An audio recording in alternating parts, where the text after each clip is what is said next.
రాష్ట్రానికి కేంద్రం ఇవ్వాల్సిన 1,16,000 కోట్ల రూపాయలు ఇచ్చి ఉంటే ఆర్థిక కష్టాలు ఉండవని ఆర్థిక మంత్రి యనమల రామకృష్ణుడు స్పష్టం చేశారు. రేపు ఉదయం 11:45 శాసనసభలో ఓటాన్ అకౌంట్ బడ్జెట్ ప్రవేశపెట్టనున్న యనమలతో ఈటీవీ ప్రత్యేక ముఖాముఖి. 2014లో రాష్ట్ర ప్రభుత్వం ఏర్పడ్డాక 5 ఏళ్ల కాలానికి చిట్టచివరి బడ్జెట్ ప్రవేశపెట్టేందుకు ఆర్థిక మంత్రి యనమల రామకృష్ణుడు సిద్ధమయ్యారు. మరి ఈ బడ్జెట్ స్వరూపం ఎలా ఉంటుంది ఏంటి అన్నది ఆయన మాటలను అడిగి తెలుసుకుందాం. సార్, యనమల గారు నమస్కారం. సార్, ప్రతి ఏటా ప్రవేశపెట్టే వార్షిక బడ్జెట్కి దీనికి తేడా ఏంటి? ఓటాన్ అకౌంట్ ఎందుకు ప్రవేశపెడతామంటే ఎలక్షన్ ఇయర్లో ఫుల్ బడ్జెట్ పెట్టడానికి ప్రయారిటీస్ ఫిక్స్ చేసుకోవడానికి అంత వీలు ఉండదు. కాబట్టి మనకు పార్లమెంటరీ సిస్టంలో కూడా ఎలక్షన్ ఇయర్లో ఓన్లీ ఓటాన్ అకౌంట్ పెట్టమనే ఉంది. అంచేత ఓటాన్ అకౌంట్ మన రాష్ట్రానికి సంబంధించిన వరకు 4 నెలలకు సరిపడా ఓటాన్ అకౌంట్ పెడుతూ రాబోయేటువంటి ఫైనాన్షియల్ ఇయర్లో ఎంత డబ్బు ఖర్చు పెడతామో కూడా చెప్తాం. తర్వాత ఫుల్ బడ్జెట్ పెట్టినప్పుడు ఈ ప్రయారిటీస్ని కూడా రీఓరియంట్ చేసి మళ్ళీ ఆ రీఓరియంటేషన్లో ఎవరికి ఎంత అలాట్మెంట్ ఇవ్వాలో కూడా అడిషనల్గా చేస్తాం. తర్వాత ఆ రోజు ఉండేటువంటి సమస్యలు కూడా ఏమైనా ఉంటే ఎలక్షన్ అయిన తర్వాత వాటిని కూడా అడిషనల్గా ఇచ్చుకోవడానికి సప్లిమెంటరీ గ్రాంట్స్ ఇచ్చుకోవడానికి ప్రొసీజర్ ఉంది, చేస్తాం. ఓటాన్ అకౌంట్ కాబట్టి బ్రీఫ్గానే బడ్జెట్ కూడా ప్రవేశపెట్టడం జరుగుతుంది. కాకపోతే అన్ని సమస్యలు కూడా టచ్ చేస్తాం. ప్రాధాన్యాంశాలు ఎలా ఉండిపోతున్నాయి? జనరల్గా దీనికి రాష్ట్ర ప్రభుత్వానికి ప్రాధాన్యత వెల్ఫేర్, బికాజ్ వెల్ఫేర్కి సంబంధించిన కూడా టాప్ ప్రయారిటీ ఉంటుంది. ఎందుకంటే మొన్నటి వరకు కూడా కొత్త ఇష్యూస్ ఏవైతే ప్రకటించారో అవన్నీ కూడా ఈ బడ్జెట్లోకి, అదేవిధంగా ఇంకా చేయబోయి కూడా కొన్ని 2-3 ఇష్యూస్ కూడా ఈ బడ్జెట్లోకి రావడానికి అవకాశం ఉంది. అంచేత ప్రయారిటీ ఎప్పుడు కూడా రాష్ట్ర ప్రభుత్వానికి, తెలుగుదేశం ప్రభుత్వానికి వెల్ఫేర్ అనేది టాప్ ప్రయారిటీ. ఎంచేతంటే ఈ రోజున కొత్తగా మనం చూస్తున్న ఇన్ఈక్వాలిటీస్ కూడా ఉన్నాయి, సమాజంలో వస్తున్నాయి, భారతదేశ వ్యాప్తంగా ప్రపంచవ్యాప్తంగా కూడా. మన రాష్ట్రంలో కూడా ఇన్ఈక్వాలిటీస్ పెరిగేటువంటి సందర్భం కనబడుతుంది. ఎంచేత రిచ్ గ్రోస్ రిచ్ అండ్ పూర్గానే ఉంటున్నారు. అంచేత దీన్ని వ్యత్యాసాలను కూడా తగ్గించడానికి కూడా ఏం చేయాలనే దాని మీద ఈ యొక్క క్యాష్ ట్రాన్స్ఫర్స్ కానీ ఇవన్నీ కూడా కార్యక్రమాలు కానీ చేయబోతున్నాం. అంచేత రెండవది వచ్చేటప్పటికి ఇరిగేషన్, అంచేత agriculture is the top priority, second priority. Agriculture బాగా ఉంటే మన రూరల్ ఎకానమీ పెరుగుతుంది. రూరల్ ఎకానమీ పెరిగితే ప్రాంతాల్లో, గ్రామీణ ప్రాంతాల్లో నివసించేటువంటి వాళ్ళ యొక్క ఆర్థిక వ్యవస్థ పెరుగుతుంది. అంచేత ఇరిగేషన్ కూడా, బికాజ్ వాటర్ అనేటువంటిది బేసిక్ సోర్స్ కాబట్టి ఇరిగేషన్ కూడా ఎక్కువ ఖర్చు పెడుతున్నాం. అంచేత irrigation, agriculture, welfare top priority, other infrastructure కూడా ఖర్చు పెడుతున్నాం. సరే, గడిచిన 5 ఏళ్ల కాలంలో చూస్తే రాష్ట్ర ఆర్థిక పరిస్థితి ఏ విధంగా పెరుగుతూ వచ్చింది, అలాగే సరిదిద్దుకోవాల్సిన అంశాలను పరిశీలించారు? ఆర్థిక అభివృద్ధి అసలు భారతదేశంలో మందే నెంబర్ 1. ఇప్పుడు యాజ్ ఆన్ టుడే 18-19 చూస్తే మీకు 11.2% ఉంది. Last year average 4 years average చూస్తే మీకు 10.52% ఉంది.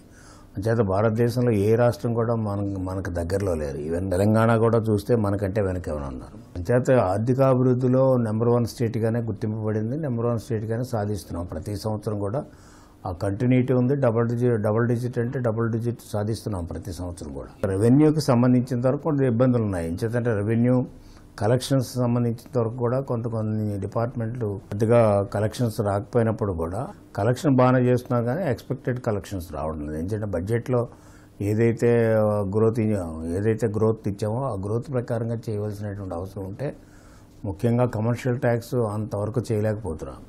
మిగతా డిపార్ట్మెంట్లు కూడా ఇంచుమించు దగ్గర 100% రెవెన్యూ కలెక్ట్ చేస్తున్నారు. కాకపోతే ఖర్చు ఎక్కువ అవుతుంది. ఎందుకంటే మనం బడ్జెట్లో పెట్టిన దానికంటే బయట ఖర్చు, ఉదాహరణకి ఈ సంవత్సరం లాస్ట్ ఇయర్ చూస్తే దాదాపు 10,000-15,000 కోట్లు ఎక్స్ట్రా ఖర్చు అయింది. అంచేత అంతకుముందు చరిత్రలో ఎప్పుడు కూడా బడ్జెట్ అలొకేషన్ కంటే ఎక్కువ ఖర్చు పెట్టిన సంవత్సరాలు లేవు. అదేవిధంగా క్యాపిటల్ ఎక్స్పెండిచర్ ఎక్కువ చేసిన సందర్భాలు కూడా లేవు. ఇప్పుడు క్యాపిటల్ ఎక్స్పెండిచర్ కూడా అలొకేషన్ కంటే ఎక్కువ మోర్ దాన్ 100% ఖర్చు పెడుతున్నాం. అదేవిధంగా రెవెన్యూ ఎక్స్పెండిచర్ కూడా పెరుగుతుంది ఇష్టం వచ్చినట్టు. అయితే మేము ఇచ్చేటువంటి కన్సెషన్స్ ఇవన్నీ చూస్తే ఎంప్లాయ్మెంట్ క్రియేషన్ కానీ, లేకపోతే ఎంప్లాయీస్కి ఇచ్చేటువంటి వెల్ఫేర్ కానీ ఇవన్నీ చూస్తే పెడుతున్నాం. చేత ఖర్చు పెరుగుతుంది. రెవెన్యూస్ అనుకున్నంతగా రాలేదు కాబట్టి కొంత ఫైనాన్షియల్ క్రంచ్ ఉంది. దాన్ని ఫైనాన్స్ చేయడానికి వీలైనంత వరకు బారోయింగ్ ఎంతవరకు పర్మిట్ ఉందో బారోయింగ్ చేస్తున్నాము. అదేవిధంగా అది వీలు కాకపోతే కార్పొరేషన్స్ ద్వారా ఆఫ్ బడ్జెట్ బారోయింగ్స్ చేసి మొత్తానికి కొంతవరకు వెసులుబాటు కలిగించుకోగలుగుతున్నాం. సార్ అంటే ఇప్పుడు కొత్త రాష్ట్రం ఏర్పడిన విభజన గాయాలు ఏదైతే ఉన్నాయో ప్రధానంగా రెవెన్యూ లోటు దాదాపు 16,000 కోట్ల వరకు ఉంది. కానీ కేంద్రం ఇచ్చింది ఇది. దాన్ని ఏ విధంగా అధిగమించారా? ఇంకా కేంద్రం నుంచి వచ్చే అవకాశం ఉందంటారా లేదంటారా? అసలు కేంద్రం ఇవ్వాలి అంటే it's right made on the floor of the house parliament. Parliament సాక్షిగా చెప్పినటువంటి విషయాలని విస్మరించడం అనేది కరెక్ట్ కాదు. రెవెన్యూ డెఫిసిట్కి సంబంధించిన వరకు కూడా మనకు 16,000 కోట్ల పైచీలకు రావాలి. మనం చెప్పింది కానీ, గవర్నర్ చెప్పింది కానీ, సిఏజీ వాళ్ళు చెప్పింది కానీ, తర్వాత జెంటిల్మెన్ అగ్రిమెంట్లో కానీ ఇవన్నీ కూడా చూస్తే మనకు రావాలి. ఇప్పటికి 3,000 కోట్ల పైచీలకే ఇచ్చారు. ఇంకా జెంటిల్మెన్ అగ్రిమెంట్ ప్రకారం అయితే 4,000 కోట్లు రావాలి, అది ఇవ్వడం లేదు. అదేవిధంగా సిఏజీ వాళ్ళు కానీ, వీళ్ళు గవర్నర్ పరిపాలనలో చెప్పింది కానీ, మా గవర్నమెంట్ చెప్పింది కానీ ఇంకా 12,000 కోట్ల పైచీలకు రావాలి. వాళ్ళు ఇవ్వడం లేదు. అందుకని నిత్యం వాళ్ళతోటి పోరాడుతూనే ఉన్నాం. అందుకే ఎన్డీఏ నుంచి బయటికి రావడం జరిగింది. ఇవ్వాల్సినటువంటి 2014-15కి ఇవ్వాల్సినటువంటి రెవెన్యూ డెఫిసిట్ కూడా ఇంకా 12,000 కోట్లు ఇప్పటికీ కూడా ఇవ్వలేదు. అది ఇమ్మని అడుగుతున్నాం. అందుకనే చూడాలి. పోరాడుతూ ఉన్నాం బయటకు వచ్చి. ఈ పోరాటానికి ఫలితం దక్కుతుందా లేదా అనేటువంటిది వాళ్ళు ఏంటంటే అన్ని విధాలుగా వాళ్ళు ఆంధ్రప్రదేశ్ని క్రష్ చేయాలనేటువంటి ప్రయత్నం మోడీ ప్రభుత్వం చేస్తుంది. ఇటు ఆర్థికంగా రాజకీయంగా క్రష్ చేయడానికి ప్రయత్నం చేస్తున్నప్పుడు దానికి వ్యతిరేకంగానే పోరాడుతూ ఉన్నాం. పోరాడే లక్షణం కలిగినటువంటి పార్టీ తెలుగుదేశం పార్టీ. 2014 సార్వత్రిక ఎన్నికల ముందు పార్టీ పరంగా మీరు ఎన్నికల మేనిఫెస్టో కమిటీకి చైర్మన్గా కూడా ఉన్నారు. మీరే 2014 మేనిఫెస్టో రూపకల్పనలో కీలక పాత్ర వహించారు. మరి ఈ 5 ఏళ్ల కాలంలో మేనిఫెస్టోలో ఉన్న అన్ని అంశాలు నెరవేర్చారంటారా? 100% నెరవేర్చాను. నేను చెప్పేది మొన్న కూడా రివ్యూ చేశాను. నేను ఇంచేత కొత్త బడ్జెట్ తయారవుతుంది కాబట్టి ఏమేమి చేసాం, ఇంకా ఏమైనా చేయవలసినవి ఉన్నాయా, ఒకవేళ ఏదైనా 1-2 ఉంటే కొత్త బడ్జెట్లో పెట్టడానికి అవకాశం ఉందా అనేది కూడా మొత్తం నా సెల్ఫ్ రివ్యూ చేశాను. చూస్తే ఎక్కడా కూడా ఏది కూడా వదలలేదు. కాకపోతే ఇక్కడ ఉండేటువంటిది ఏంటంటే చివరికి యూత్ అలవెన్స్ కూడా చూస్తే అన్ఎంప్లాయిడ్ అలవెన్స్ కూడా చివరిలో కూడా చేసేసాం. అవి కూడా ఇప్పటివరకు కూడా 4.5 లక్షల మందికి ఇవ్వడం జరిగింది. అంచేత ఏది కూడా వదలలేదు. అన్నీ కూడా టచ్ చేసాం. అన్నీ కూడా ఇంప్లిమెంటేషన్లో ఉన్నాయి. 2 phases. ఒకటి ఏవైతే ఇంప్లిమెంట్ చేయడానికి ప్రయత్నం చేసి ఇంప్లిమెంట్ చేస్తున్నాం అవన్నీ కూడా కన్సాలిడేట్ చేస్తాం ఈ రాబోయేటువంటి సంవత్సరంలో. అదేవిధంగా కొత్తగా ఏమైనా సమస్యలు ప్రజల నుంచి వచ్చినట్టయితే ఆ సమస్యలు కూడా రేపు మా మేనిఫెస్టోలో పెడతాం. గత సార్వత్రిక ఎన్నికల్లోనే ప్రధాన హామీ రైతు రుణమాఫీ. మొదటి 3 దశలు బాగానే వేస్తారు. చివరి దశలకు మాత్రం ఇంకెంతవరకు డబ్బులు అనేది రైతుల ఖాతాలో పడలేదు. ఈ నెలాఖరికి 2 సెకండ్ ఫేజ్, థర్డ్ ఫేజ్ కూడా, ఫోర్త్ ఫేజ్ కూడా ఇచ్చేస్తాం. సార్ ఎఫ్ఆర్బిఎం పరిధి దాటి చేస్తున్న ఖర్చులను ఏ విధంగా సర్దుబాటు చేసుకుంటున్నారు? అంటే ఎఫ్ఆర్బిఎం పరిధి దాటినటువంటి ఏ రాష్ట్రం దాటలేదు, కేంద్ర ప్రభుత్వం దాటలేదా? అందుకని రీసెంట్గా జైట్లీ గారు ఒక స్టేట్మెంట్ ఇచ్చాడు. అంచేత fiscal consolidation can be satisfied for the sake of economic development అని, ఎకనామిక్ గ్రోత్ అని. అంచేత ఎకనామిక్ గ్రోత్ పెరగాలంటే మన బడ్జెట్ లిమిట్స్లోనే ఉంటే కుదరదు. అడిషనల్ ఎక్స్పెండిచర్ చేయాలి. ఎక్కడెక్కడ ఉంటే ఎకనామిక్ యాక్టివిటీ పెట్టాలి.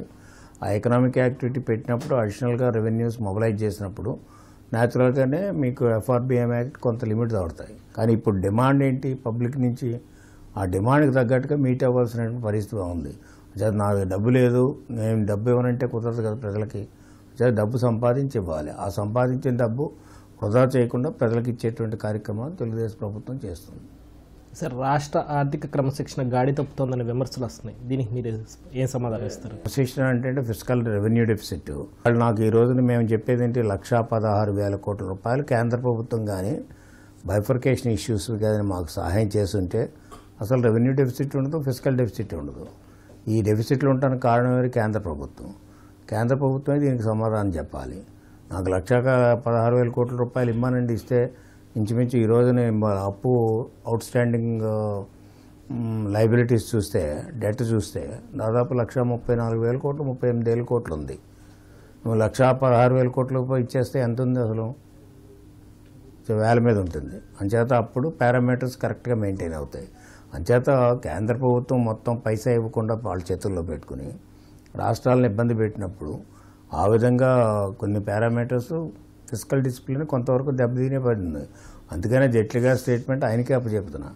ఫిస్కల్ పారామీటర్స్ కొంతవరకు దెబ్బతిన్నప్పుడు కూడా ఎకనామిక్ డెవలప్మెంట్ అనేది చాలా ముఖ్యం కాబట్టి దానికంటే ఇది సీరియస్ ఇష్యూ కాబట్టి దీనికి ప్రయారిటీ ఇచ్చామని చెప్తారు. Same thing is done in our state. సరే, చివరిగా ఇటీవల కేంద్రం ప్రవేశపెట్టిన బడ్జెట్ కనుక చూస్తే మన రాష్ట్రానికి ఏ మేర ప్రయోజనం చేకూర్చే అవకాశం ఉందంటారు? దాంట్లో ఏమి రాష్ట్రం గురించి మెన్షన్ చేయలే. లాస్ట్ టైం బడ్జెట్లో చేయలేదు. లాస్ట్ టైం బడ్జెట్లో కూడా కనీసం రాష్ట్రం గురించి పట్టించుకోలేదు కాబట్టి ఎన్డీఏ నుంచి బయటకు వచ్చాం, పోరాటం సాధిస్తున్నాము. అది ఈ బడ్జెట్లో కూడా మన సమస్యలు చేయలేదు. వాళ్ళ స్కీమ్స్ పెట్టుకుని ఉంటే ఉంటారు. ఆ స్కీమ్లో మీకు ఇన్ని ఇచ్చామని ఈ నాయకులు, బీజేపీ నాయకులు చెప్తున్నారు తప్ప అది అన్ని రాష్ట్రాలకు ఇచ్చేటువంటి నార్మల్గా వచ్చేటువంటి పథకాలు అవన్నీ కూడా. నార్మల్గా వచ్చేటువంటి పథకాల్లో కూడా గుజరాత్కి హయ్యెస్ట్ ఇస్తున్నారు. వాళ్ళు బీజేపీ రాష్ట్రాలకు హయ్యెస్ట్ ఇస్తున్నారు. నాన్ బీజేపీ రాష్ట్రాలకి మొండి చేయి చూపిస్తున్నారు. ఆ డిఫరెన్స్ ఏదైతే ఏ రాష్ట్రాలకి ఎంత ఇచ్చారో ఈ స్కీమ్స్ ఈ యొక్క సంవత్సరంలో వైట్ పేపర్ రిలీజ్ చేస్తే తెలుస్తుంది. ఒక్క బుల్లెట్ ట్రైన్కే 1,000 కోట్లు ఇచ్చారు. మనకంతా చూస్తే మనకి ఆ అమౌంట్ ఈక్వల్ అమౌంట్ కూడా మనకు రాలేదు. మొత్తం రీఆర్గనైజేషన్ యాక్ట్ కింద వచ్చాయి. అయితే ఇంత భారీ ఎత్తున డిస్క్రిమినేషన్ గతంలో ఎప్పుడు నేషనల్ గవర్నమెంట్లు చూపించలేదు. ఇది మోడీ గారి సంస్కృతి. సరే, థ్యాంక్ యూ సార్. ఓకే అమ్మా.